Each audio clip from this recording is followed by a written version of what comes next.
Welcome to the Finance Podcast. The topic of this episode, Electrification AI Boom Drives Step Change in Power Demand, with Christian Roessing from the Pury Pictet Turrettini. Excellent. Well, I'll be there. So here myself, just as a quick introduction, Christian Roessing, working together with Andreas Schneller.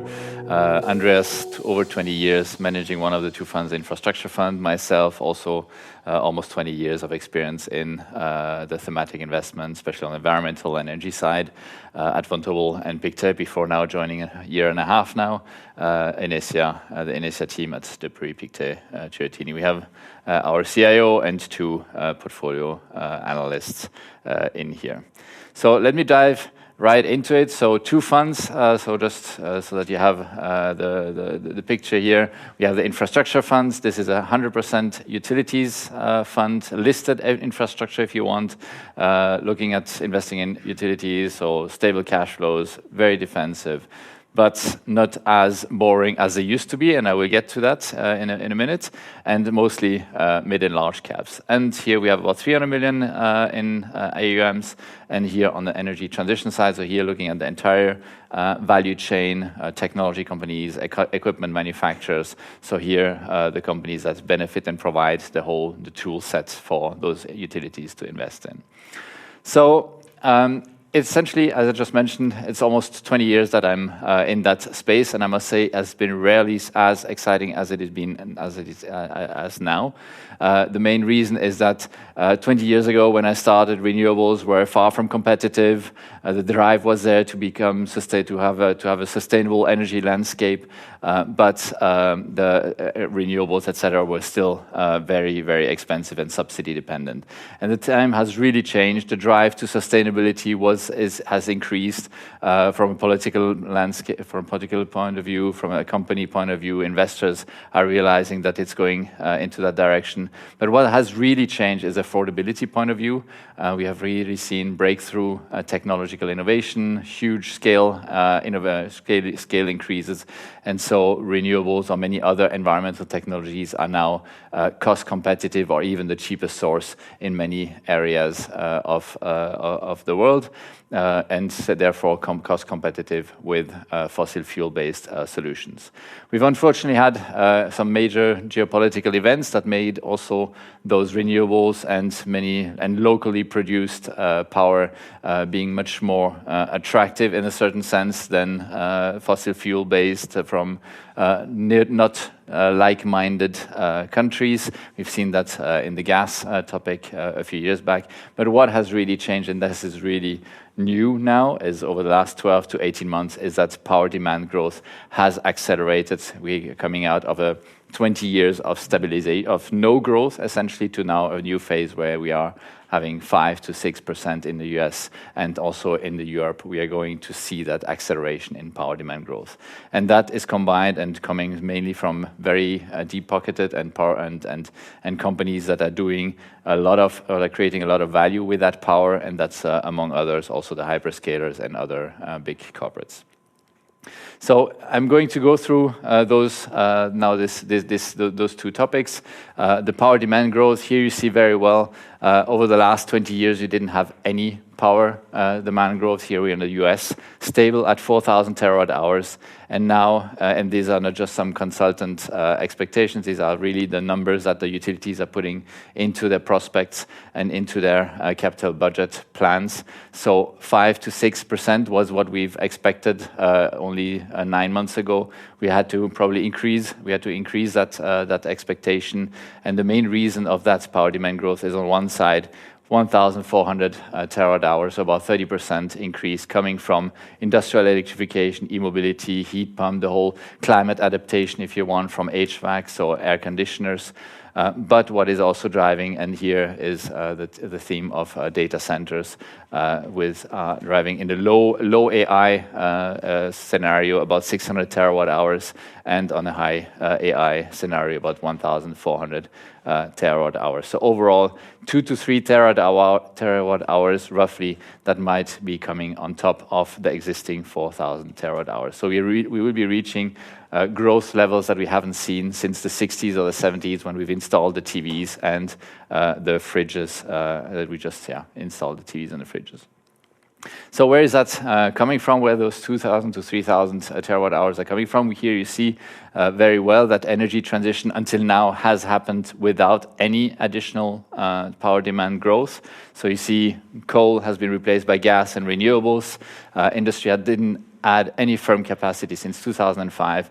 And just a little hint here, coal didn't do a comeback despite all the efforts of the White House administration during 2016 and 2020. So let's see, did that analysis here, assuming 5% power demand growth. Where is that coming from? So essentially, there are not many choices. You see here, first of all, the nuclear restarts. There is very limited coming. It's the very dark here, this part here. So it's only coming 28, 29, 20, and it's just a handful of nuclear power plants that can be restarted again. We have no new nuclear in that time frame, so whatever we would be deciding now will be coming in 2035 at the earliest. We will have some power demand that is coming from increasing the utilization rate of gas power plants, but here it's essentially also the peaker plants, which are not adapted for that, so that's going to be coming at a higher cost and higher price. And new natural gas power plants are only coming in, that's here in the red, only from the 28-29 time period. So essentially what you have is solar and wind are essentially your only solutions, combined with storage, of course. And that's obviously not only the cheapest source, especially also in the US. 12 to 18 months, very readily available projects if you're already in the interconnection queue, and so this is essentially your only solution. But what that means also is that what we see here, we will run into a power demand deficit, and that we see that has an impact already on the power prices. Power prices are, if you take the normal wholesale power prices, about $50, but we see that renewable power prices already get a premium because those big tech companies are entering large contracts, and so those power purchasing agreements for renewables are reaching higher prices already. We see that those big tech companies are now they see that it is getting tight. They're already now setting or going into contracts we've seen Amazon with Talon, we've seen Microsoft with Constellation, we've even seen the GSA, sorry, that's a US department, also going into a contract, 10-year contract, and this compared to the $50 US dollar wholesale price, they're going into those contracts for 93, so over 60% premium, and that clearly tells you that those very smart buyers have a very strong view that power prices are going to go up.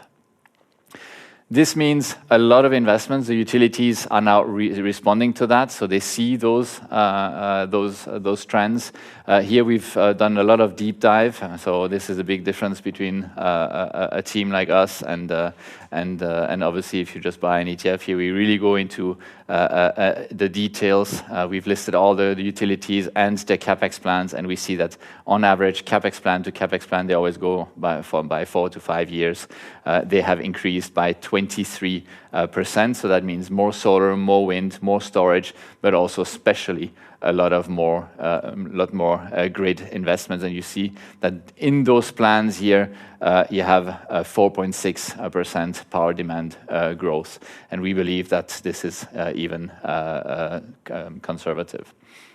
So here we see very clear that whatever comes out of the White House, of course, if he says drill, baby, drill, that's one thing, but essentially there is no other alternative than to go for all sources of energy, including renewables, solar power. Essentially, we will need all types of energy sources, and solar, wind plus storage is definitely the cheapest and the most readily available here.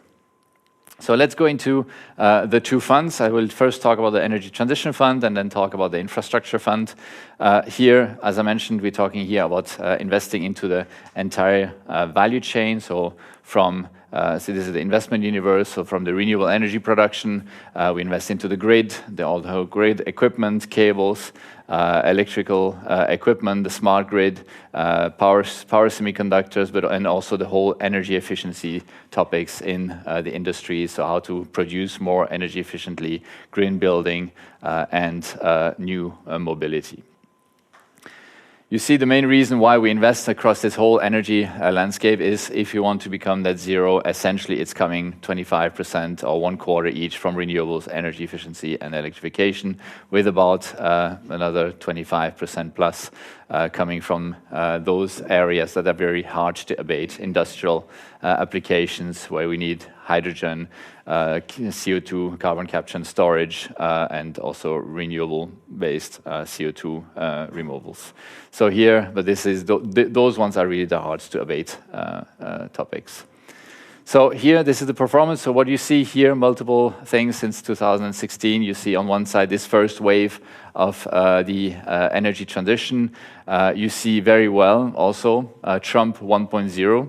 This was from here to here. So everything bad for the energy transition landscape. We actually see that with all the efforts that Biden did, unfortunately, didn't result in, actually rather resulted in a consolidation of the share price performance. What we see also that here the valuation is now as low as at the very low point of end of 2018, which we were in the middle of the trade war and Powell reining in the monetary policy. And what you also see is the outperformance of the fund versus a random or the biggest ETF on that landscape. So here a good phase of consolidation, and we see that this has also obviously been impacted partially by the whole negativity surrounded by Trump and his anti-renewables. But effectively, we are now at a phase where what I showed you before, that power demand growth is now really accelerating, and we see that in the fundamentals of the companies, and that should improve and provide a very interesting setup, and a few awards that we also received here. So here, just very quickly, performance versus the peers. I'm not going to go very long on that. Now, let's go through really the power demand growth and where that's coming from, really deep diving now into this AI and data center topic. You see here, once the most powerful GPU from NVIDIA 10 years ago. This was the Ivy Bridge, consuming 180 watts about 180 watts per chip. We are now at 1.2 kilowatts, so effectively almost 10x for the most powerful GPU of NVIDIA. And that despite being much more energy efficient. So if you take the computing process per watt is much more energy efficient right now than at the time. If you put those GPUs and those chips into a standard server rack, we see that those high power server racks consumed at the time 14 kilowatts. We are now at 132 kilowatts with the latest Blackwell chip, so with the server, with the current Blackwell chip.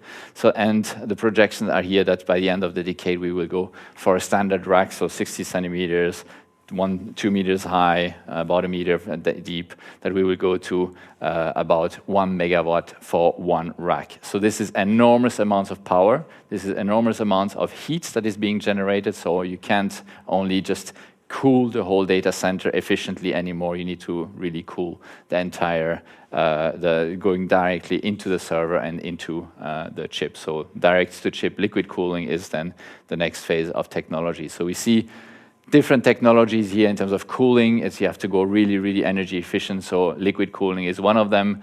We're talking about PUE, so power usage effectiveness. Essentially, is the extra power that you need to cool and the whole data center infrastructure surrounding on top of the GPUs. And you see that the AI specialized and the hyperscalers are really leading here in terms of technology and bringing those PUEs to very close to one. That means not only extreme high levels of investments, not only on the powertrain, so you need to bring all that power, but you also need to extract all that heat. This is those GPUs emit a lot of heat. You can just think one of those, sorry, just going back here, one of those here, 132 kilowatt, just to put that into perspective, that's about 100 hair dryers that you are lying next to each other, just to put that into perspective, and consuming a lot of the power at the same time. So putting that into perspective, the power, electrical equipment and power management side of it is growing at a 20% CAGR. The thermal management is growing even faster because it's not only you need to go much more technical and much more complex at a 39% CAGR, and especially driven also by the liquid cooling from obviously a much lower base, but here growing the fastest here. So you see, I just put you here to show you how visually how that looks like. You have the powertrain and the thermal chain of a data center. And this is a traditional data center, and this is a modern AI data center. So you see in the past, you just had a few switches, switch gears, a few transformers. Here you have a whole set. It's almost a kind of a microgrid. You need renewables, you need battery, you need electrical power management systems. It's really critical. Those data centers need to be reliable, 99.99%. And same thing here on the cooling side. It's not only air for the whole data center, it's air and liquid and the entire data center and the server racks, etc. So it's getting really complex. You have companies that are very well positioned here, that have decent growth. They increase their forecast until 2029 to growing by 12 to 14%.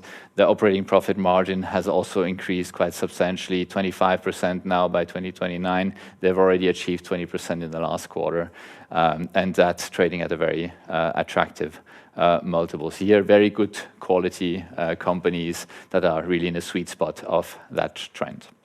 If you take a step back, in the end, we know it's all about the energy efficiency, and winning that energy efficiency race or that AI race will become key, and energy efficiency will become key in that race. So it's essentially all about reducing the power per computing operations. We have companies that are working to improve that relationship by 10,000 times over the next 15 years. So here, think about new manufacturing equipment on a semiconductor side, or electronic design, architecture, EDA. Here, all type of, or even just simulation for entire data centers. So think about here companies with very high quality investment, double-digit growth, 30% plus EBITDA margins, and very good free cash flow generation. If you go a step back now and see on how all that power will be delivered to those data centers or power stations, or charging stations for electric vehicles, or heat pumps, etc., etc. Essentially, we see that a lot of investments are going into the grid. Within Europe, we expect those to increase for those four big countries: Germany, UK, Italy, and Spain, going from 20 billion to 65, 72 billion investments per year. And that's really a massive investment. We see similar investments also in the US, because here, on top of all that power demand growth, we also have, please sit down. Please take a seat. You don't want to sit here. And so what we see here is really an aging grid in the US, much older than the one you have in Europe. And on top of that, you need to integrate the renewables. You need to make sure that you don't have any blackouts. It's a big topic in the US because of the grid is so aging. And now you have all that power demand growth. So this is benefiting not only transmission cable companies, so NKT on the high voltage side. We have Siemens Energy doing transformer companies, transformers. We have other electrical companies like Eaton, Schneider, Prysmian. We have a lot of engineering firms that benefit, and all those companies have now very good visibility towards the end of the decade, at very good pricing, very good margins. We're seeing a real supply crunch here in that sense. Labor is tight, equipment is tight, and with that, that is a very good outlook for those companies. We like to do, we call it the best of two worlds approach. So we like to look at the big companies, but we also like at the very small companies. Here, this is a very small company from out of Switzerland, R&S Group. They're doing transformers, 740 million company. Here, definitely one of those companies that will benefit from the different infrastructure plans and grid capex in Europe. They've done a very accretive acquisition of a very similar company that is very complementary from a geographical point of view, also from a product company from a point of view. And here, 10 times PE for the next 24 months. This is a bargain, and the growth is definitely very strong for that. So here, very attractive investment. As I mentioned, also we look at bigger companies. Siemens Energy is here, definitely the leader in the grid space, but also in the gas turbines, and obviously had a few issues on the wind turbine side, but this is from a valuation point of view, just a very small part of the entire enterprise value. So here again, really from on a long-term perspective, a very attractive valuation, and a company that is growing in a double-digit way. So I mentioned some of the grid investments. Also here, the cable companies. I mean, just to give you an example, the backlog of those companies over the last 5 years are increased almost 8-fold. So that means visibility until 2030, 2031, 2032. Companies like Prysmian, NKT, and Nexans are really benefiting from that trend, and that means better pricing power, margin expansion, and strong free cash flow generation. We have a few investments in the renewable side as well. We keep our money back for the moment because you have that news flow, and because you have that short-term insecurity on the Inflation Reduction Act in the US. But we are really in the starting blocks to put that money back to work once that noise and that news flow is out, because we are really convinced that renewables, solar and wind, are really on the short term the only way to go for the US, and also and by the way, it's very much backed by the individual states. Also in Europe, you have a strong backup here because it is essentially the way, the cheapest way to produce power. So this is the portfolio, very quickly, very diversified across the different sub-themes. Also from a market cap point of view, we are roughly half-half Europe, US, a little bit of Asia, not too much. From a MSCI World point of view, industrials, then IT, and a bit of utilities and materials as well, some consumer discretionary. So here, just a quick view on the top 10s. You see those names. I can go through them, but they are really all very attractively valued. I mean, Prysmian close to 12 times, Vertiv 17 times, R&S 10 times, Schneider is now below 10, Linde a bit higher, just above 20, but here SPIE 10 times, Kingspan 15 times. So very, very attractive setup here, and not at all the high valuation that we would have had in the space 3-4 years back. So if I put it all together just for this fund, really those energy transition stars are aligning. We see very strong investments into all that power demand equipment, that HVAC, that cooling equipment for the data centers, but also the building and building efficiency in general. Very strong investment in power grids, and very attractive valuation short term, because you have some of that negativity in there, and some of the short term noise and impact from what we have coming out of the White House. But the portfolio is much higher quality now, very good companies with very good free cash flow, profitability, and very good company modes. Let me move to the energy infrastructure funds, which this one is, as I mentioned before, 100% utilities. So these are the companies that are operating that, so very good visibility. This is probably one of the longest track records in the industry that you will find, about 9% CAGR annualized, a very strong outperformance over MSCI World since launch. Performance almost as good. I mean, you see sometimes it's ahead, sometimes it's just below MSCI World, but this at a much lower volatility, very good diversification from your normal, most likely US tech weighted portfolio, many awards. So this is a very strong performance from my dear colleague Andreas.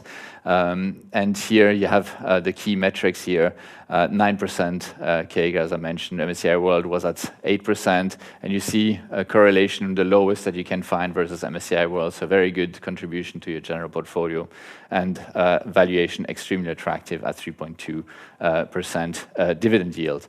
And as I mentioned, those 9% happened during the 20%, the 0% power demand growth. So those utilities are now accelerating in terms of power demand growth, and the portfolio is here again also a bit more tilted towards the US and about 45% Europe. So let me go through the three big buckets. I mentioned before, we have a whole bucket in which are the US regulated utilities. I showed that slide before. It's about 46% of the fund. Those companies have a very strong visibility on growth, investing a lot into renewables, but also in the grid. They're regulated. There's no risk of tariffs or whatsoever on those companies, and they see a very strong accelerating power demand growth. Here, this is just a very good example on seeing those EPS growth that you see, 8% for those companies that we have here in the portfolio. So really all the opposite of the power of the boring utilities that you would have expected and have in mind with maybe 1 or 2% growth in the past. Valuation of those companies, so you have the utilities versus the S&P 500, are trading now at 20% discount to the S&P, and this while they used to trade at a 10% premium, so you have about 30% discount to their usual run rate. And what you see here is that this came after a period of underperformance, similar to what we've had here in 1979 when the 3 Mile Island nuclear reactor exploded in the 80s, or just before the dot-com bubble burst. So we have a very similar underperformance versus MSCI World, and this is, in our view, very likely to reverse because the fundamentals are improving quite substantially. Here, just an example on the US generator. So we have the companies that are not regulated. Here they benefit obviously from that tightness in the market that we've seen before. Prices are going higher, and those companies that have spare capacity can clearly improve and benefit a lot from those power prices. And here, the companies that have suffered quite a bit last year, the renewable exposed names, I mentioned why, the negativity around them, but you see also where those multiples are, and we see them stabilizing. So an AES at 5 times, RWE at 10, SSE at 8 times, EDPR at 16, and Northern Power at 8 times. So here, a very attractive element and very attractive valuation for those companies. And we see that those companies are now stabilizing a bit, and the growth is continue to be very strong. So, and why is that? Because we see those big corporates doing deals with those firms here, the AES and RWEs of the world and the EDPRs. Just one example, Microsoft last year did a deal of 10.5 gigawatt with Brookfield. So this is more or less equivalent to 100 billion of data center investments. So here, and that's also for low carbon power. So to conclude on that fund, we really have a step change here in power demand growth. The utilities are accelerating. They are not the boring utilities anymore. The fund has generated 9% performance during the time where there was no power demand growth. So here we see, actually combined with that low valuation, a very attractive setup on that accelerated growth, because the power generators are going to benefit from better pricing and better margins. And so here, this is it. This is the portfolio, very attractively valued, as you see. And these are the person to contact. And you have Holger Höpfner. So if you have any questions, I'm very happy to answer them. All the companies in your portfolio are publicly quoted, or are they also private companies? Yes, you can. They're both. There are two of them. So the infrastructure fund exists in a Swiss-based fund and as a Luxembourg fund, and the energy transition fund is a Swiss-based fund. But they are both publicly quoted. You can buy them. But I mean your investments. The investments. So sorry, own misunderstood. 100% listed. Yeah, 100% long only. listed. Listed equities. Right. I have yes, yeah. And I have the question is like the prices you gave for the PPAs of 90 or so, are they base load or are they solar curve? So that was for solar and renewables, exactly. Yes. So solar or wind, but that was not base load. Not base load. For base load, that would be probably higher, exactly. So if you would add combined with a battery, for example, you would have that. It would be a bit higher, but still, actually, gas. If you compare that to real base load and new base load, new nuclear is actually quite expensive. Also, new gas, the gas price, the prices of new gas turbines has increased quite a lot. So we are talking about renewables being really one of the cheapest sources out there. Yeah. Yes. I have another one. No, go ahead. I mean, I really like the topic. If you're so, do you have investments or any of the funds directly also into infrastructure, or only through companies operating this infrastructure? The companies are investing in the infrastructure, so they are having operating the grids, operating the power plants, operating the renewable farms. That's what that we're doing, but we don't invest directly in the projects. All right, thank you. Comments on the real estate side, please. Yes, no, I mean, we don't invest into real estate. I mean, I used to invest into the kind of Equinix and digital realty type of companies on the data center side, because they are, I mean, just taking an Equinix. We're not invested currently, but an Equinix, for example, would be one of the operators of those data centers. They are co-location, so it is one of the more energy efficient ways of of operating servers, if you want, because it's not just a server in the building here that emits a lot of energy, etc. It's like really lots of clients together, and obviously the top systems and everything. So from an energy efficiency point of view, they are really very well positioned. Also, they compensate the power that they get from the grid with renewable energy grids, buying PPAs, as I just mentioned. So that would be the type of investments that we could do, but currently we don't. So do you have any investments into a Swiss company? Yes. Like in the sector? Yes, energy sector? I mentioned the RNS Group, which is the Swiss company invested manufacturing transformers in Sissach, Basel. We visited them. It's quite an interesting factory as well to visit. So yeah, that would be an investment that we do. All right. Thank you. Do you see any pressure from future small-scale nuclear reactors coming up in the future? Good question, and it's an interesting topic because 3 weeks ago, we were at the Paul Scherrer Institute to go exactly to follow that topic, and I can reassure you we are still far away from that topic, just as far as we are from a normal nuclear reactor. I mean, we're still in the pilot stage for that, essentially. So whatever we would decide now, it's from 2035 or more or later. So there's a lot of talking about it, but until we reach that point, it will take quite a bit of time. So until now, it's renewables, solar, wind, batteries, and complemented with gas. Natural gas will be definitely seeing a revival here. But sorry, it's maybe just a couple of years away. No. Like a ship container Yeah. size reactor. Yeah, no. They're testing. Yes, they're testing. So we had the head of one of the departments. They just had they were planning about doing a molten salt reactor.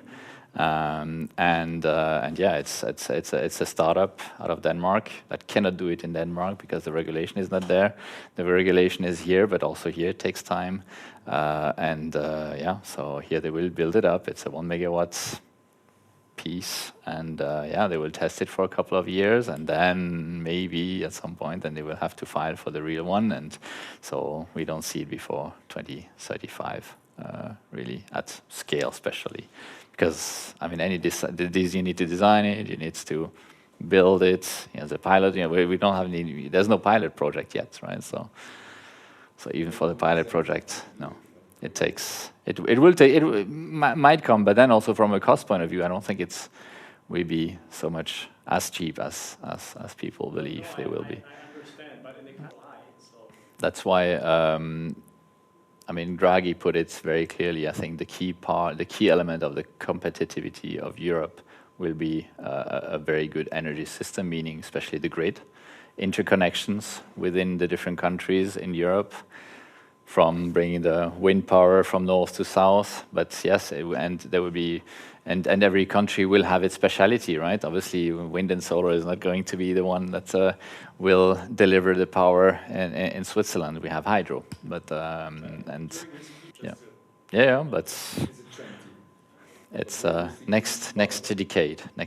Yes, I mean nuclear is, because essentially those data centers are essentially negative nuclear power plants, because they draw so much power and they need space load and everything, right?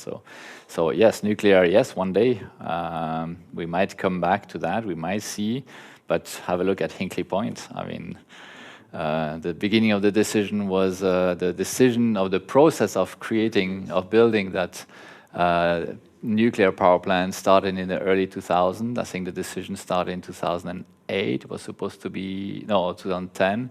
Was supposed to be finished by 2025, and now it's probably going to be 2032 that it's going to be finished, and at double the cost, 40 billion instead of 18 expected. So just to give you an example of, we haven't built cheap power plants, nuclear power plants, for a very, very long time. Even the Vogtle power plants in the US were way above budget and way beyond time. So it's taking time. It's unfortunately we have obviously higher regulations, which is good and bad, right? But obviously we don't churn out one new nuclear power plant like China or India or any one of those countries. So yes, we might go back there, but it will take time, and it's definitely not a solution for the next 5 years, which is probably the investment horizon that probably any of us has. So. So you were mentioning that the renewable energies, they are the cheapest solution, the short term, and I wanted to know if you have any insights about what the government policies they are going to be in the future to follow this path, or the government, they're always changing. It's difficult to answer this question, but do you have also a view on this side? Yeah, it obviously depends country by country, right? But what we have is, just to give you one example, I mean, we had, and maybe just back, if you remember this, Energy Stars translating, right? So it's more about economics and much less about subsidies. I mentioned that 10 years ago, it was a lot about subsidies and less about economics, because, economics, but post-subsidies. So what you have now is that more and more this is driven by economics and more driven by business needs. So that's point number one. Then you have the whole permitting aspect, and that was a big bottleneck in like even 5 years ago in Europe. With the invasion of Ukraine, what we had is that we had this European-wide policy called Repower EU, and that was not driving new subsidies to the space. That was essentially just trying to facilitate and simplify the permitting process, and we've seen that in Germany it was extremely successful. I mean, we're all bashing about Germany, but this is was a very successful change in regulation. The wind market went from 1.5 gigawatt auction run rate to 8, almost 10 for 1 or 2 quarters now already. So we see that this has really, we have debottlenecked the process. We are seeing a lot of new wind installations. Same thing has now been approved also in France and Spain, so we see those markets opening up. So essentially, we're quite positive for the European side. And if you look at last year, the US, we've installed 50 gigawatts of solar, which was record high levels. And yes, maybe short term we might have some insecurity about what is going to be, Inflation Reduction Act, is that staying or not, et cetera, et cetera. But effectively, even if the Inflation Reduction Act, which is a 2-3 cents helper for the price of solar and wind, if that goes away, essentially that means nothing else, that this will be being pushed to those power purchasing prices. If you build less, then that supply-demand deficit that we have will be even bigger, so that power prices will go up, and that will be compensated. That will compensate the lack of subsidies, assuming that everything goes away, which we don't believe, because it's a bipartisan support in a certain sense. You have a number of Republicans that have written to the administration that they want to keep big parts of solar and wind support, because that money goes into the red states. Thank you very much for your attention. Thank you. Thank you. Bye-bye. Finally, the mandatory risk warning. The content of this episode is for general information only and is not a recommendation to buy or sell any financial products. All information is supplied without guarantee, and this is not an investment advisory.